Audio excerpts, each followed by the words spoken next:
So I just want to give everyone a really warm welcome from Outright Action International and the Center for Gender and Politics. It's really great that we're able to bring this conversation to everyone today, and we're really excited to have so many diverse participants and panelists. So this webinar, just for a way of background, this webinar is a part of a series of webinars discussing various issues facing the LGBTIQ community. This session in particular today will be focusing on peace and security and humanitarian response, which, you know, I think I see a couple of friendly folks on the attendee side, but I think is really timely as this month we're celebrating the 20th anniversary of the Women, Peace and Security Agenda.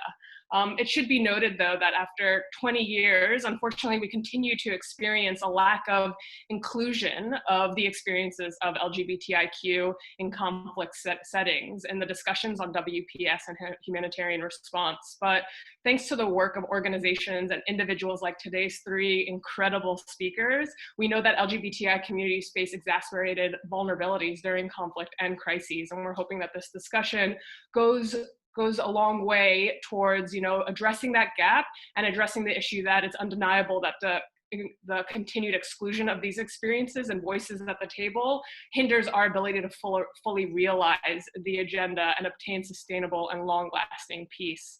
So I know I'm really excited for the conversation today, and I hope that you are as well, and that we can have, you know, a bit of an interactive discussion on this really important topic. So rather than me continuing to take the space and speak, I wanted to hand it over to our colleagues to first just do a quick introduction of themselves for everyone, rather than me reading out their wonderful bios. So I'm going to start off and maybe ask Jamie if you can jump in and introduce yourself. Sure.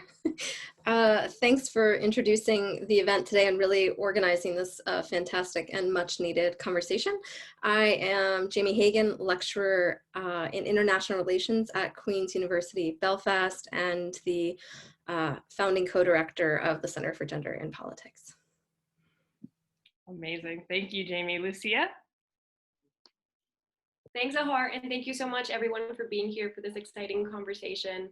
My name is Lucia Baca, and I coordinate the Peace and Transitional Justice team at Colombia Diversa, which is a leading LGBT rights organization based in Bogota, Colombia. And what we focus on is, you know, at the Peace and Transitional Justice team is sort of promoting the rights of LGBT victims of the armed conflict, and also promoting the participation of LGBT people in all spheres of society and peace building. Happy to be here. Thank you so much, Lucia. And last but certainly not least, Lana. Good day to everybody. It's nighttime here. My name is Lana Wolf, and I am the co-founder and co-director of Edge Effect, a specialist organization that focuses on the inclusion of people with diverse sexual orientations, gender identities, and sex characteristics in humanitarian and international development contexts. I focus on both the strategic direction as well as still being a practitioner in the area. Thank you so much. Even from the introductions, I'm already very excited for this conversation. So let's just kick it off. And again, for those who have just joined us, please make sure to use the chat or the Q&A function to insert any questions you may have as the discussion goes on. So Jamie, I kind of want to start with you, you know, and I think I've said this to you a number of times, but when I started my own work on developing my personal capacity in this area of work, your piece of academic writing was basically the only research that I could find, or one of the only research that I can find that really spoke about queering a peace and security lens. So can you talk to us a little bit about the historical silence around the impact of conflict on LGBTI individuals in the WPS agenda, and the way in which bringing a queer analysis actually continues to feed into and build onto the WPS framework, and what is lost when LGBTI experiences are left out of the conversation? Can you see me and hear me? Great. Okay. Yes. So attention to LGBTQI folks in peace and security spaces is, to say the least, long overdue. And the women, peace and security space is also sadly slow in coming to bring this intersectionality to this space. So sorry, I was just hustling up and down the stairs because I keep getting kicked out of the space, but I'm gonna take a second to catch my breath and say hi to the people who are in the chat, because I'm very excited to see students and practitioners and activists who've been working on this. And it's been so exciting to see this over the past 4 or 5 years since I started writing about this, to see more attention to bringing in intersectionality and LGBTQ folks to peace and security work. So queer research really challenges some of the problematic assumptions about what's natural and neutral about binary thinking, right? Which is what leads us into some of this problematic siloing and leaving out of sexual minorities and LGBTQ folks. And, you know, when I start teaching about women, peace, and security, or really just gender in general, I remind everyone that everyone has a sexual orientation and a gender identity. So this isn't something that should only be important to LGBTQ people. This isn't something that can be left to the end of the conversation around gender. This is something that really should be central to how we think about and understand gender. And it's been, despite having a really robust scholarship around thinking about a gender perspective and gender in peace and security, unfortunately thinking about lesbian, bisexual, and transgender women is really lacking in, you know, feminist scholars have been doing this, queer scholars have been doing that, but certainly in international relations, I can say it's been lacking, and it's really heartening to see the growing interest in queer international relations and queer scholarship. And, you know, you can look to the International Studies Association LGBTQA caucus, which is going on 10 years now, as a space where that scholarship can really be nurtured now. And as a feminist, a lesbian feminist doing this work, that's really exciting to see. But, you know, tomorrow is the 20th anniversary of Women, Peace, and Security, which on the one hand is kind of, you know, shocking that it's only been 20 years that we've been talking about gender as the central, well, I think being careful about saying we, who's we, right? But that gender has really been a central component of peace and security work, as illustrated by the Women, Peace, and Security architecture. But and for those who aren't familiar, really this is the first infrastructure to really call for the inclusion of women in peace and security work, all peace and security work, but also attention to the unique ways that gendered violences impact people in conflict-related environments. And a lot of this attention has been on sexual and gender-based violence. A lot of this has been about looking at what this type of how this targeted violence occurs through sexual and gender-based violence. But even in that attention, LGBTQ experiences are pretty much absent, or very bizarrely included as a third category, which a queer analysis would show you is not really the way that it's not a very productive way to think about gender as men, women, and then an LGBTQ category. So we'll be hearing more about that from organizations that are really pushing and challenging that framework by centering queer voices and queer thinking.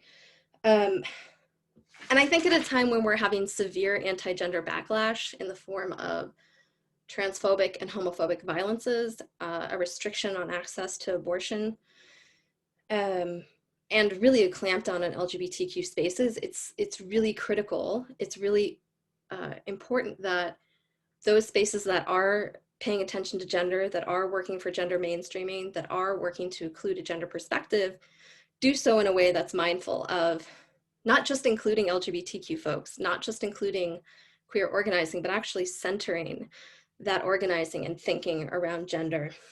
And these are not separate projects, actually. They in order for a really progressive feminist and gender perspective, it's really important to integrate this work from the beginning. And, you know, so as we're thinking about the future of where this might go, I'm really curious about, you know, what does it mean to look to LGBTQ organizations to lead peace building work as we enter the third generation of women, peace, and security work? what does a feminist queer approach look like? And what are other spaces besides the Security Council? Besides, I mean, although it's really important to include queer voices in national action plans, what are some other places where this peace building work is already happening, and how can we lift that up in this work? And then, of course, to continue to refuse framings around male and female as being two binary natural categories, to be intentional about defining gender and women differently from one another, and to really look to the cross-community work that we'll be hearing about today to shape transformative thinking in peace building work and responding to conflict-related violences. So I look forward to our conversation and the questions that follow. Thank you so much, Jamie, for that framing. And some things that really stood out to me was that you had pointed out, rightly so, that everyone has a sexual orientation and gender identity. So this isn't a sideline conversation. This should be a central component of the conversations around peace and security. From there, I want to jump to Lucia. And Lucia, Colombia Diversa has played a crucial role in documenting and analyzing the unique impact of the conflict in Colombia on LGBTI Colombians, including through the recent release of a groundbreaking report, Orders of Prejudice, which I had the pleasure of reading and would recommend to everyone on this call to take a look at it. We'll put it into the chat momentarily. But can you tell the audience a bit more about Colombia Diversa's findings and the work that you're doing? Thank you, Zahar. Of course. I actually think sort of what I'm going to touch on today sort of also illustrates many of the points that Jamie touched on, sort of the silences, the gaps, the binary thinking. But I think it also shows how we can draw on the WPS architecture, from a civil society standpoint, and sort of catapult ourselves into inclusion and into more transformative thinking that sort of goes beyond that binary logic. So to start, it's important to know how the Colombian armed conflict has impacted LGBT people. And, it has taken sort of this differential and disproportionate toll on LGBT populations. That's the language of WPS, but I think it's very appropriate for this discussion. And so throughout the war, LGBT people have been stigmatized as these feminized, exploitable, rapeable, shameful, dirty, and even potentially dangerous bodies, bodies that are sort of up for grabs for armed groups to use and abuse for their own ends and without any sort of backlash. And so as a result, throughout the armed conflict, LGBT people have been coerced, raped, tortured, subjected to forced labor, forced displacement, disappeared, and even put to death. Simply for breaking binary gender norms. And sort of structural discrimination and exclusion have fed this violence, right? And not only because, on one hand, LGBT people are often sort of pushed out of their homes and into the streets, into high-risk jobs, informal jobs that don't have any protections, but also because armed groups know that attacking them, using them, and targeting them it's not going to provoke, like I said earlier, sort of any backlash from the government, from civil society, from society in general, right, from their community. That in fact, many of their communities actually condone or even promote that kind of violence. And so at Colombia Diversa, we've spent the past few years sort of studying how exactly this conflict-related sexual orientation and gender-based violence and gender identity-based violence works, why LGBT people are targeted, what role it plays in the armed conflict and sort of in the repertoires of violence of the armed groups. And what we found is sort of that sexual and gender-based violence, and including SOGI-based violence, is at the core of armed conflict. And of course, this isn't a new conclusion, right? Other feminists and queer scholars have reached it before us, and they've informed our work. But I think it is important to emphasize because a lot of people with sort of the power to decide what even constitutes conflict-related violence, and so what violence gets addressed, redressed, prosecuted, still see it as a mere byproduct of war. And sort of that keeps us out of the conversation of WPS, that keeps us out of the conversation of transitional justice, that keeps us from accessing justice and truth, period. But the truth is quite the opposite. It's that SOGI-based violence is far from isolated, it's far from random, and we say this in the Orders of Prejudice, for example. Rather, it's patterned, it's systematic.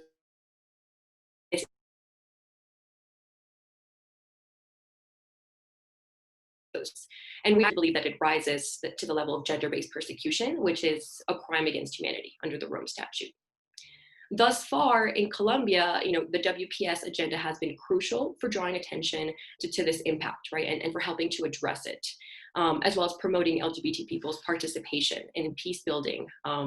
During the peace process, the recent peace process with the FARC guerrilla, sort of the longest lived guerrilla in Latin America and actually in the world, it helped us, one, secure LGBT inclusion in the peace deal, and two, even defend LGBT inclusion when there was this sort of conservative backlash during the October 2016 plebiscite, where people voted about whether they wanted the peace deal or not. Other factors have certainly come into play, but the WPS resolutions, their language, their obligations, the international support that sort of buttresses them were and continue to be sort of these key advocacy tools, both for the women's rights movement and for the LGBT rights movement. And even now that we're sort of pushing for full implementation of those gender commitments that the government made in the peace agreement, it's still a very powerful tool. And actually more recently, we're working with a coalition of women's rights organizations and feminist organizations, sort of around celebrating the 20th anniversary of UNSCR 1325. And we're launching a report that monitors the implementation of the WPS agenda here in Colombia, and in doing so with incorporating a queer perspective as well. How are lesbian, bisexual, and trans women being included in this agenda? And so that sort of brings me to something that I really want to highlight here, and that has been crucial for LGBT inclusion in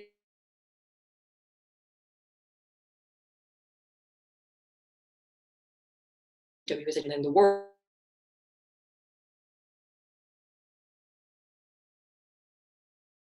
And the WPS agenda in general, and also inclusion, as I was saying. But despite all that, I think it's also important to emphasize that we have achieved these important gains on paper, which have led to some important gains in practice, but there is a yawning implementation gap still, both with the gender commitments in the peace agreement and with the WPS agenda in general. And there are some factors that explain this that are sort of go beyond LGBT people, for example, sort of the shrinking civic space that we're seeing with this government. But there are a few specific issues that are worth mentioning, and the first is actually what Jamie was talking about, which is sort of the binary conceptions of gender. And we see this both in the WPS architecture internationally, right? We see UN reports on the verification mission only superficially touch on LGBT concerns. And we also see it on a national level, right? The current government has actually sort of doubled down on the formula of gender equals women, right? And of course, implicitly that means gender equals cis and heterosexual women. There is really no room to expand that definition. We just sort of keep being locked down into that homogenous version of what women should look like and should not look like. The second issue is sort of the mounting violence that we're seeing and the lack of willingness to address it. There's very little attention that's paid to preventing violence against LGBT people, and even to protecting them, to addressing the sort of differential risks that LGBT people and also LGBT human rights defenders face. And the rates of impunity are absolutely staggering, right? We recently learned that between 2015 and 2019, the Office of the Attorney General opened only 10 investigations into sexual violence against LGBT people. And most of them haven't even gone right to their logic, to the conclusion of trial and having an actual ruling, but they become cold cases. Right, so that's only 10, with all of the people that have suffered sexual violence in the span of the armed conflict of those past 4 years, only 10 investigations.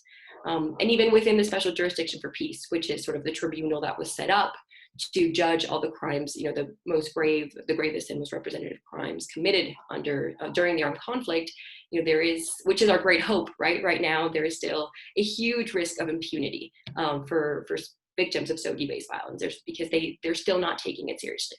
Right? They still don't think that discriminating in the midst of an armed conflict is relevant, that it's worth investigating, that it's worth taking into account, and they're supposed to be our allies, right? And so that's something that is tough, and that we definitely have to work on, and that the WPS agenda helps us work on.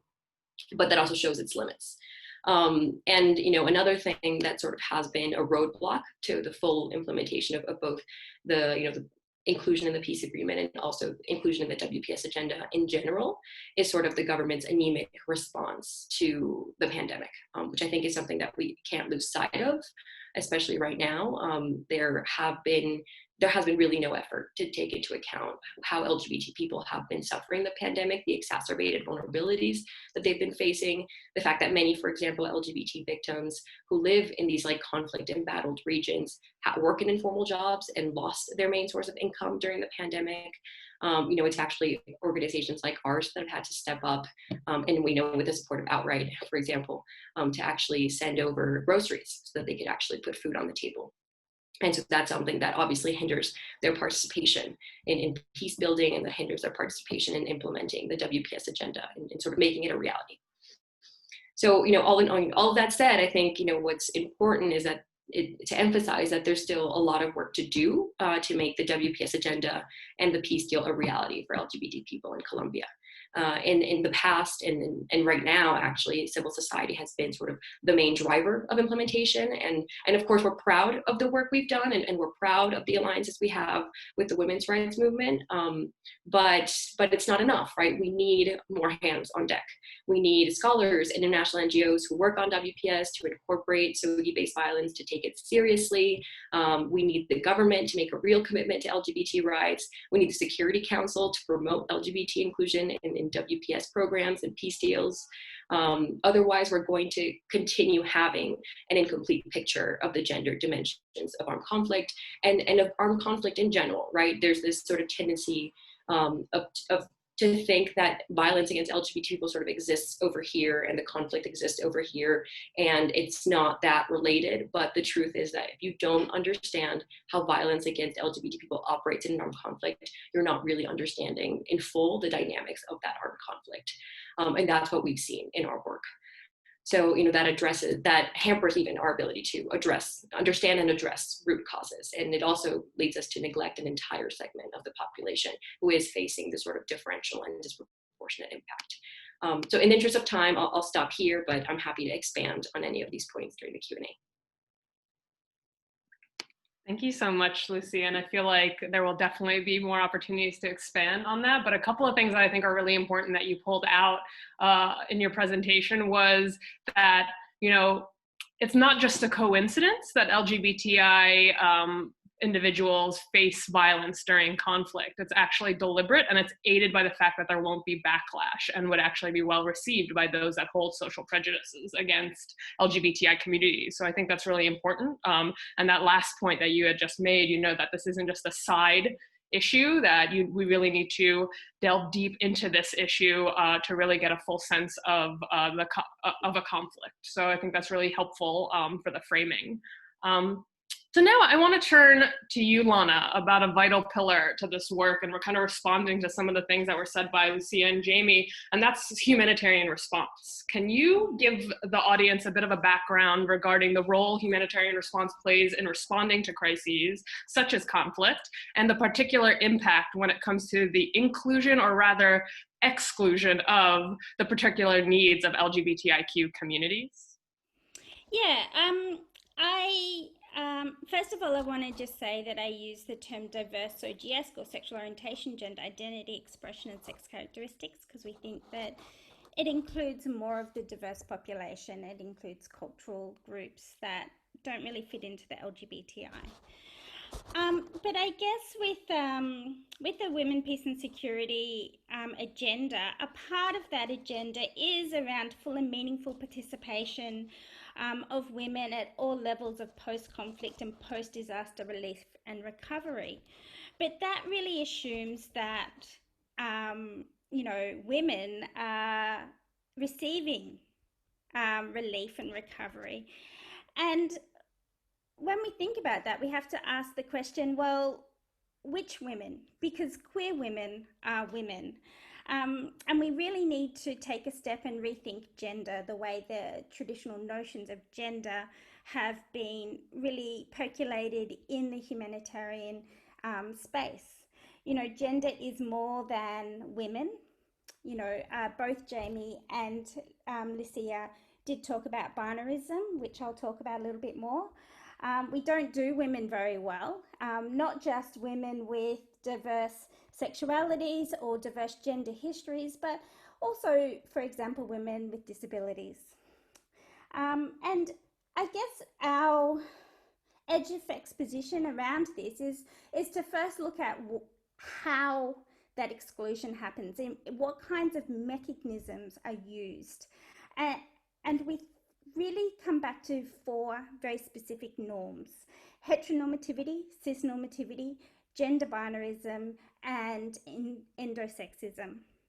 Now, how do these norms relate to humanitarian response? When we think about heteronormativity, we often see that play out in the way in which humanitarian response and conflict response focuses on nuclear families.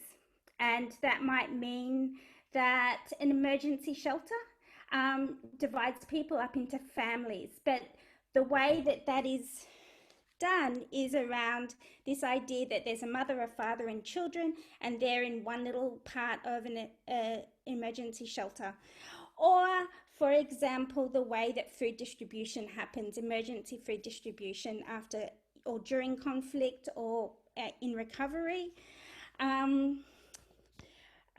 Female heads of households in the 2010 Haiti earthquake were the people that were given food because it was assumed that women were married to men and women had children and that they would make sure that everyone's provided for. And that really does miss out a whole section of communities that don't have those traditional heteronormative families. Cisnormativity, the assumption that people their gender identity is the same as it was assigned at birth, really creates exclusion through such things as ID cards. You know, if we think about the Indian Ocean tsunami, where Pincher highlighted the exclusion of the Aravani community, which is a third gender community that don't identify as male or female. They didn't have the government sanctioned ID card, so they were unable to fill in the rapid needs assessments. They were denied emergency shelter, emergency food rations, they were denied cash-based interventions, and they weren't counted in the tsunami-related deaths, and they weren't recorded in official records. And so you start to see the SGBV or GBVIE, gender-based violence in emergencies, happen because of these exclusions.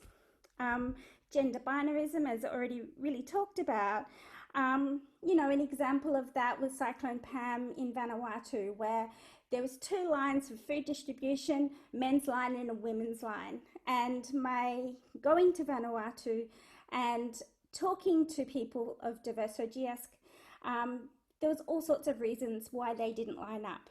Partly because they didn't know which line to go into, partly because if they went into a line, for example, a trans woman went into a woman's line, they were worried that they would be pushed out of line, that they would experience violence.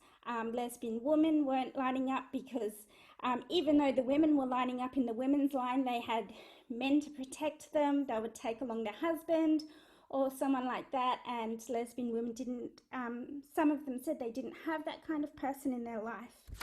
And then endosexism, the assumption that there's only 2 types of sex characteristics.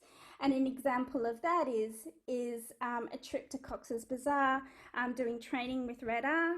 And even there, they knew that we were there, and someone from one of the UN organizations brought this woman with this child because they had sex characteristics that weren't neatly fitting into male or female, and they were really worried. And how do they get a referral?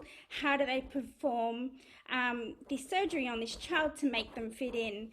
And this was even an issue for this person to make their child fit into a binary, even in the middle of you know, one of the worst humanitarian or the biggest humanitarian responses that currently exist. I guess that there's a couple of things that I really want to share with you, and that is that pre-emergency marginalisation creates need. If diverse OGS communities are already not getting their needs met in communities because of discrimination, because of marginalisation, because of alienation, then in an emergency, that's going to be a lot worse. And then post-emergency, that's going to be even more so. That people with diverse OGS often avoid official responses. There's a history of not being included. Sometimes that inclusion might be, for example, again, Cyclone Pam in Tonga. Some of the Tongaletes were telling me that they didn't go to emergency shelters because the emergency shelters were churches. They didn't feel like they'd be welcome. They'd be worried that they'd be pushed away, and so they just didn't go. The humanitarian system excludes, and you might see a few tokenistic mentions of LGBTI on a rapid needs assessment on a long line of other marginalised groups. The only exception that I've ever really come across is the IASC GBVIE guidance, but that's one exception. And it's a vicious cycle. The exclusion during emergencies, even if it's inadvertent, reinforces that pre-emergency marginalisation, which all of this together really breaches our protection principles. And lastly, I want to say that just adding that LGBTIQ+ to a list of marginalised groups is really not a solution at all. We really have to go in deep and really queer the humanitarian system, really change it to make it inclusive, because it is excluding. It's excluding in a way that is profound but specific.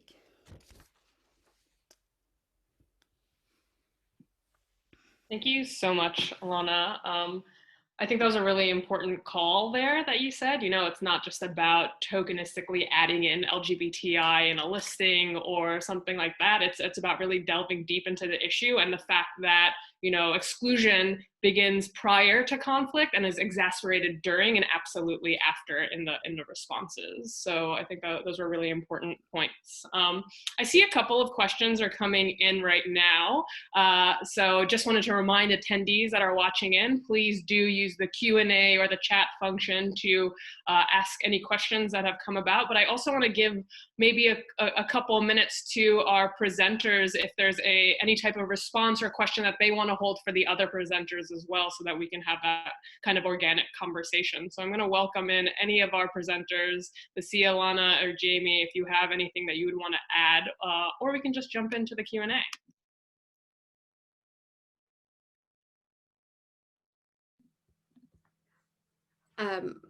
I was gonna reflect a bit on something that relates directly to the first question. So maybe I'll just, which I actually think the two other speakers can answer better. But in my research, so I started talking to practitioners, women, peace and security practitioners, about whether or not this lack of attention to LGBTQ people, as I was seeing it, or diverse sexual orientations and gender identities, was intentional or not. Because I think when I first started doing this work, when I started working with a number of different, I came to women, peace and security from the side of civil society work. So I was really curious if this siloing or exclusion was intentional or not. So I think I'm curious to hear what the other two panelists think about this question, because one of the arguments I make is that, well, one, I really take Charlotte Bunch's lead that you can't wait to be invited to talk about LGBTQ people. It will never, you know, in many spaces it will just not happen. I mean, it's never going to be the convenient thing to focus on. So it's kind of like always important to be insisting on this in any peace and security space or any peace building organization. But I do think that the answer to the first question will probably be very specific to context, because the reality is that a lot of these questions, we don't know what happened in the room, but there's a closed door conversation that for various reasons, it makes sense that we don't necessarily know how LGBTQ was talked about in certain spaces. So, but I do think that I would argue the main point I was going to make is that I think it's definitely on the shoulders of cis people, of those who are not part of the LGBTQ community, to be lifting up and talking about this conversation too. It can't just be something that LGBTQ people are advocating for and in the responsible position to bring to the conversation. So that's something that I think needs to be insisted all the time and in all the different contexts where we're talking about a gender perspective. I can chime in here as well. Oh, or if Lana wants to go first. No, I actually I have a similar view. I hold a similar view as Jamie. And I think that's, something that I sort of mentioned when I was talking, is that we can't do this alone, right? Like I think it's important that LGBT organizations, queer organizations always be a part of the conversation, because at the end of the day, we're the ones doing sort of like the nitty gritty of the work. And we know how this violence operates and what the specific needs are.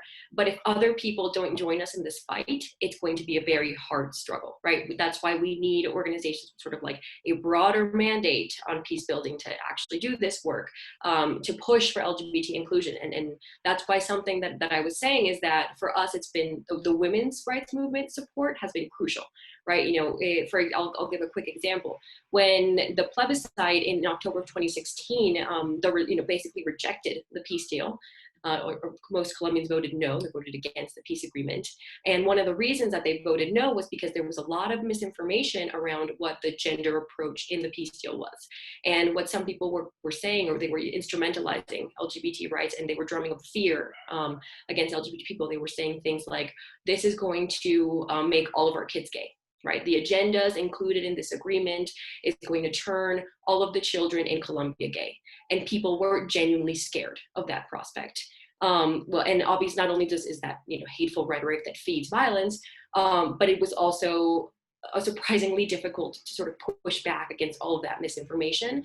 And one of the things that helped us defend LGBT inclusion was that a sector of the women's rights movement sort of aligned with us.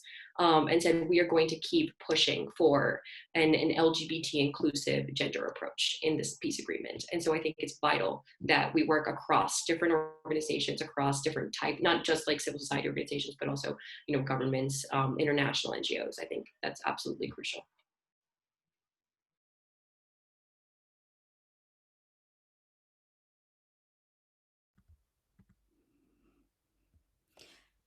I will let us go on to the next question for time. Thank you so much, Lana. And sorry for all of those for attending. I've just posted the questions into the Q&A. I forgot that you have to press answer live, but those questions were really relating to, what are the particular reasons for the historical silence? And then also, I think Lucia and both Jamie had a great response to the question around, are the needs of persons of diverse SOGS in conflict contexts better served by organizations with specific LGBTI focus or by organizations with wider mandates? And I think both of those responses kind of gave us that sense of it has to be both together, or we're not going to be able to adequately address this very timely issue. So there's a number of other questions going in, but maybe Lana, I can go to you because I see a couple of specific questions that were aimed at you. So I see one question that says, why do you think there is such resistance to including LGBTIQ people in humanitarian responses despite growing visibility of LGBTIQ people in multilateral spaces? That's a great question. And EdgeEffect started because there was this new book out about humanitarian response, and myself and a few other people that are also, actually we all identify as lesbians, and one of us is also a trans woman. And we're like, I wonder what LGBT says. And, we have various backgrounds, various thematic backgrounds. And it said, disaster managers at present do not know the needs of LGBTIQ people. And I took that with me. We went, oh, this can't be right, and we started an organization. But I took that with me in that assumption that people just didn't know, because I didn't know. Even being a lesbian woman, I didn't really think about it. And as I go on and as I work with INGOs, as I work with UN organizations, I realize that there is backlash and there is resistance to it. And we do see it a little bit, even like with some of the questions like, oh, how can we do this when there's so little space for cis women? And I think that it is about, I think it's just people not, I think it's just people, even if they're not explicitly or overtly homophobic or transphobic, or queerphobic, I think that that plays actually into it. I think that there's a lot more of that. There's all sorts of excuses around, oh, we can't do that because of safeguarding, or we can't do that because of this or that, or it's too hard, or, oh, but there's cultural imperialism. These places don't like LGBT people. We can't go there and force them to be inclusive of LGBT people. And I actually just think that it's discrimination, it's homophobia, it's transphobia, it's biphobia, it's queerphobia. I hate saying that as a lesbian woman, but I think that's what it is. Totally understand and totally get you on it, Alana. Thank you so much for responding. So I want to go to another question that I see, and Lucia, this question was aimed for you, but I welcome anyone on the panel to really come into this, because I feel like all of you have quite a good insight on this. But can you tell the audience a little bit more about the root causes of violence against LGBTIQ people in conflict? And do they link to the root causes driving violence against cis women in conflict? Yes, I mean, absolutely. And I think that's actually one of the central points that we make, I think, in all of our work. The sort of what's at the core driving SOGI-based violence, and which is a form of gender-based violence, of course, is sort of like this sex, gender, desire system, as feminists have spoken about it, that sort of dictates that we have to have certain genitals, and according to those genitals, behave in a masculine or feminine way and identify as men or women, right? And that says what feminine and masculine means.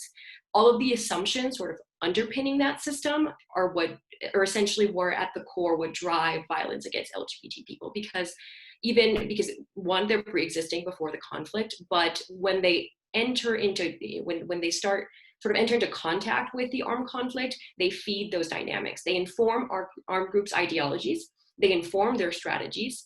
One of the things that we've seen, for example, is that armed groups, they know, like I was saying, right, they know that targeting vulnerable LGBT people, like sex workers, for example, trans sex workers, isn't going to elicit societal backlash.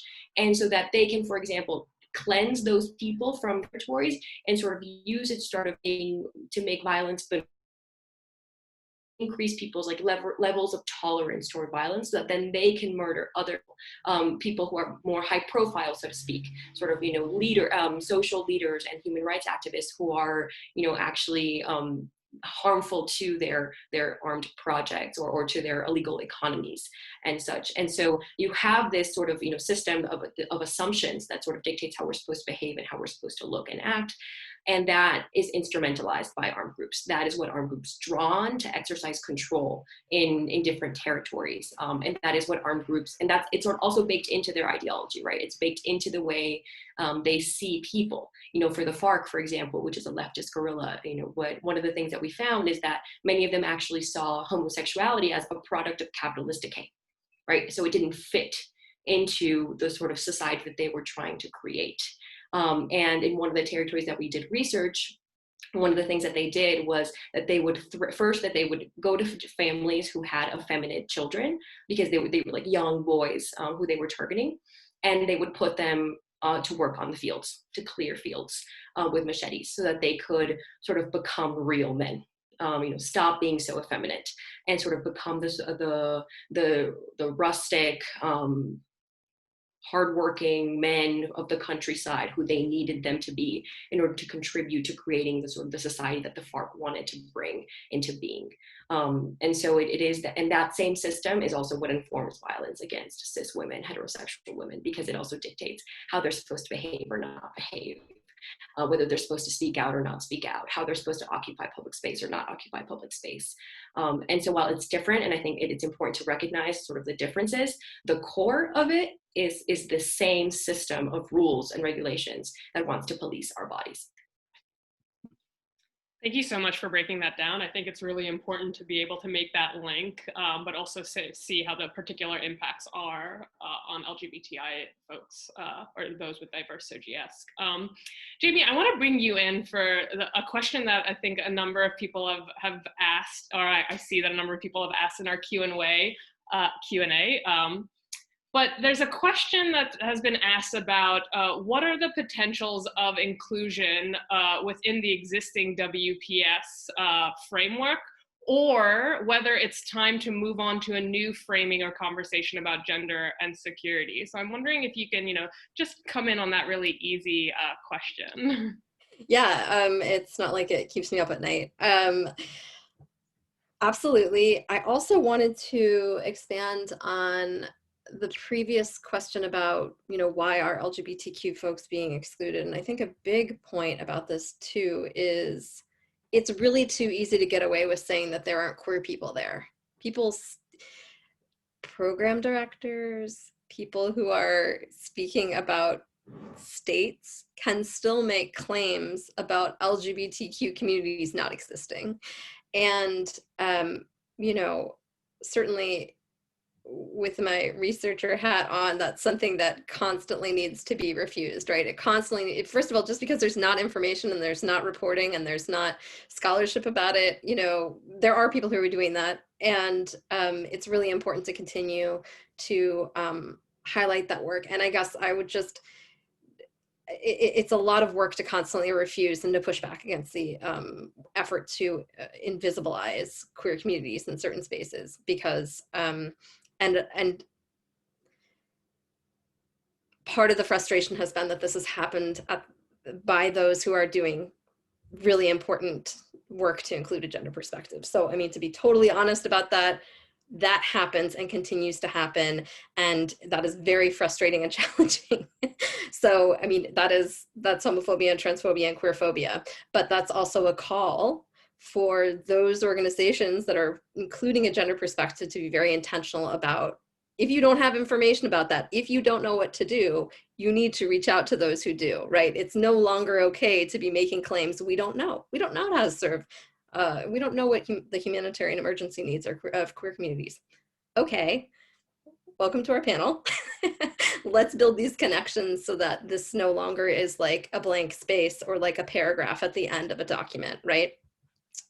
But I also find that in the interviews I've done, there's quite a lot of exhaustion at the idea of there being another framework or another resolution even. So I do think that most of the folks that I know that are invested in doing gender perspective work, those who are doing feminist queer work, really see we have these spaces, let's use them, let's keep working in them to be more progressive, more intersectional, more intentional about whose voices are heard. I don't know that we need to necessarily build totally different spaces to do this, but it does require those who have the privilege of being able to define what a national action plan looks like, or being able to define what the programming for a week on women, peace, and security looks like. Those can be the people who have, a very intentional look towards including LGBTQ organizations that are doing this work, of looking at vulnerabilities and different ways of providing security for those who are often at the most risk and face the most vulnerabilities. I'll also say that I'm happy to talk to people about, I see the question about PhD opportunities. I'm happy, you can drop me an email. I'm happy to have conversations about this, but I'm mindful that we don't have very much time, so I'll hand over the mic. Thank you so much. And yes, it seems like we have a vast array of questions coming in, but might not have enough time to answer them. So appreciate taking these conversations offline, as we should too after this conversation. We just received another question. Lucia, it's aimed towards you, but I really want to welcome any of the folks presenting on this call to answer. But the question is, focusing on responses. So the question is, what can governments and international organizations do to give voice to those fighting at the forefront and bringing injustices to light? So Lucia, I'll point to you maybe for that question, but welcome Jamie and Lana to jump in as well. Thanks, Ahar. So first, and I think this is directly related to something Jamie was saying, which is information, right? It is not okay to excuse yourself saying, we just don't know. That's something that we faced a lot, for example, in institutions that are in charge of implementing the rural provisions of the peace deal, which also include LGBT people. They'll say things to us like, oh, there are LGBT people in the countryside. There are LGBT campesinos. That exists, and of course they exist, and they've been advocating for their rights, but government institutions continue to have this sort of inbuilt prejudice that they don't exist in the countryside, and that's why in rural spheres, and that their missions, their institutional missions, therefore, don't involve anything related to like queer spaces or queer people. So I think one is actually finding information if it doesn't exist. In many cases, there are organizations sort of producing that information, and when it doesn't, then it is the government's job to find it. It's not okay to just say there are no baselines, and so we don't know what the differential risks are. We don't know what the differential needs are. You need to find that out, and you can do that with the help of other organizations, right? We don't have to do this work alone, which is what's great, but it does need to be done. So I think that's one thing, right? Identifying using information to fill that gap and identify those differential risks, those differential needs. Two, a focus on prevention, which is something sort of I was saying earlier. There's a lot of talk about how do we respond after the fact, and not enough on how do we address the root causes of discrimination, in part because there's so much backlash when it comes to, for example, talking about discrimination in schools, right? What we're teaching our children. That's become a particularly sensitive subject with all this gender ideology rhetoric. But there does need to be a sort of more in-depth conversation, more serious conversation, which we can do with governments. Governments have an exceptional role to play in this, is how can we actually prevent? How can we start dismantling this sort of sex, gender, desire system that I was just talking about earlier, so that the violence doesn't even come to fruition? That's a second point. And a third point, I think, is which is something that we're all discussing, is sort of finding ways to actually queer the entire humanitarian response, the entire armed conflict response, right? It's not enough to just sort of tack on LGBTI people, which is something that we see all the time. This is meant to address the needs of LGBTI people, Afro-Colombian communities, indigenous communities, religious communities, right? And it's great that, we can address everyone's needs, but you don't address everyone's needs by just adding on different communities. You need to think more structurally about how you can change what services are being offered to address those differential needs. And that takes a little bit more work, but I think it's fundamental. And specifically from the UN, from a UNSC perspective, I think what's important is we don't necessarily need new resolutions in order to include LGBT people. We don't need new resolutions to include queer women. We just need there to be support to think about gender more broadly, right? We need gender not to equal cisgender heterosexual women. We need gender to be thought of in a broader sense, so that we can actually understand, one, how armed conflict and humanitarian crises work, and how they impact different segments of the population. I'll leave it at that. Thank you so much, Lucia. And Lana and Jamie, please do jump in also as the final round of remarks. I just want to say, and I think that this kind of answers a few of the questions, or speaks to a few of the questions, but what government and international organizations can do is really develop strong relationships or partnerships with LGBT organizations. The Grand Bargain was really, really clear around a focus on not only localization, but on crisis affected communities. And so if you're developing partnerships with local LGBT organizations, if you're bringing them in from even before a project starts to help you co-design that project, to implement that project, to really take forward every little bit, because you have to remember that with the exclusion of LGBT people, guess who's doing the work? LGBT people. they're already doing it all already. They already have that lived experience of providing the necessary things that people need, whether it's GBV support and response, peer support, food, shelter, water, sanitation, hygiene. They're already doing it. So it's about really developing meaningful partnerships with as many LGBT organizations that you can, and ask them, what is it that you can do to support them? I think that's how I'm going to finish up. And I'll just say a couple quick things. And really, I appreciate, it's just really exciting to hear not only attention to LGBTQ people being talked about, and with such clearly coming from experience, right? So the question about whether or not women, peace, and security is relevant to queer lives, tick, answered, right? Like we have examples, very grounded examples. And I think queering actually allows us to rethink what peace looks like and what it means to be secure. And so again, as the other panelists have said, if we center those voices from LGBTQ spaces in talking through what type of security a post-conflict society can offer, that is actually centering those that are often most marginalized. People are not born marginalized as LGBTQ people. That is structural, that is intentional, and that is a lot of work. So those who are doing this incredible feminist work to bring a gender analysis, to bring a gender perspective to peace and security work, I really look forward to where we can go in, you know, the third decade of women, peace, and security work by bringing that into the conversation from the beginning.